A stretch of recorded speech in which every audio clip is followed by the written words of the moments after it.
बिस्मिल्लाहिर्रहमानिर्रहीम। अस्सलाम वालेकुम। इहदिन सिरातल मुस्तक़ीम। कुछ ॻाल्हियूं बुनियादी हूंदियूं आहिनि, अहम हूंदियूं आहिनि, अहमियत वारियूं हूंदियूं आहिनि। उन्हनि बुनियादी ॻाल्हियुनि जे सम्झण जे लाइ माण्हूअ में शऊर जो हुजणु लाज़िम आहे, अकुल जो हुजणु लाज़िम आहे। ऐं घणा माण्हू त अहिड़ा हूंदा आहिनि जेके दलील सां त ॻाल्हि कोन कंदा आहिनि, पर ॿिए खे ज़लील करण में का बि कसर न आहिनि छॾींदा।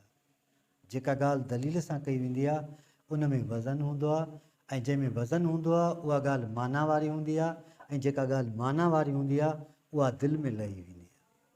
जॾहिं न माण्हू कंहिंसां बि दिलि सां ॻाल्हाईंदो आहे, पंहिंजूं कैफ़ियतूं ॿुधाईंदो आहे, पंहिंजूं हालतूं ॿुधाईंदो आहे, या पंहिंजे जज़्बात खे ज़ाहिर कंदो आहे, त यकीन ॼाणो त अॻी जी दिलि ते बि ओतिरो ई असरु थींदो आहे। पंहिंजो बुनियादु तब्दील कयो, यानी पंहिंजी सोच तब्दील कयो। सोच मां अमल ठहंदो आहे, अमल मां किरदारु ठहंदो आहे, किरदार मां तव्हांजी ज़िंदगी ठहंदी आहे, ऐं जॾहिं ज़िंदगी ठहंदी आहे त माण्हूअ जी शनाख़्त ऐं आइडेंटिफिकेशन ठहंदी आहे।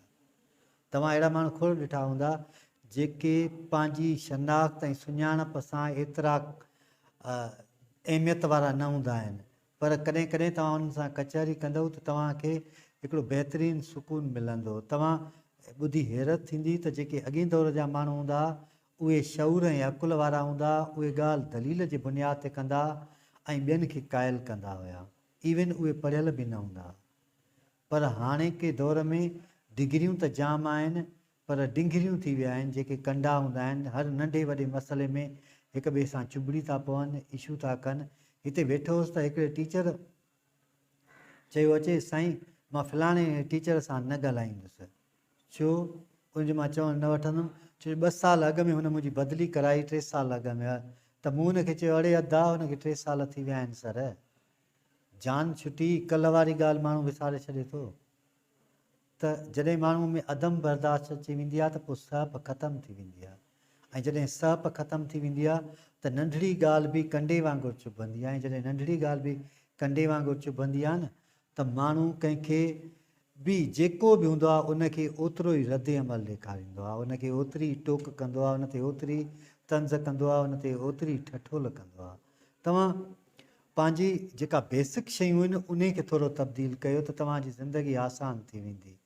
तव्हांखे ज़िंदगीअ जो वॾो सफ़रु करिणो आहे त नंढा नंढनि स्टेप्स में तव्हां जेको आहे सो अमल कंदा हलो त तव्हां बहितरीनु जॻह ते पहुची सघो था। मां पंहिंजे उस्ताद जी जंहिंजी ॻाल्हि कंदो आहियां, मुंहिंजो उस्तादु बहितरीनु उस्तादु हो। उहो हिकिड़े ॾींहुं वेठो हुयो त हिकिड़े छोकिरे चयसि त जेको नओं नओं अञा पढ़ाइणु शुरू कयो हुयो, त साईं मां अॼु ॿारनि खे 100 ताईं अंग ॾेई आयो आहियां, ऐं उहे 2 ॾींहंनि में 3 ॾींहंनि में पका करे वेंदा।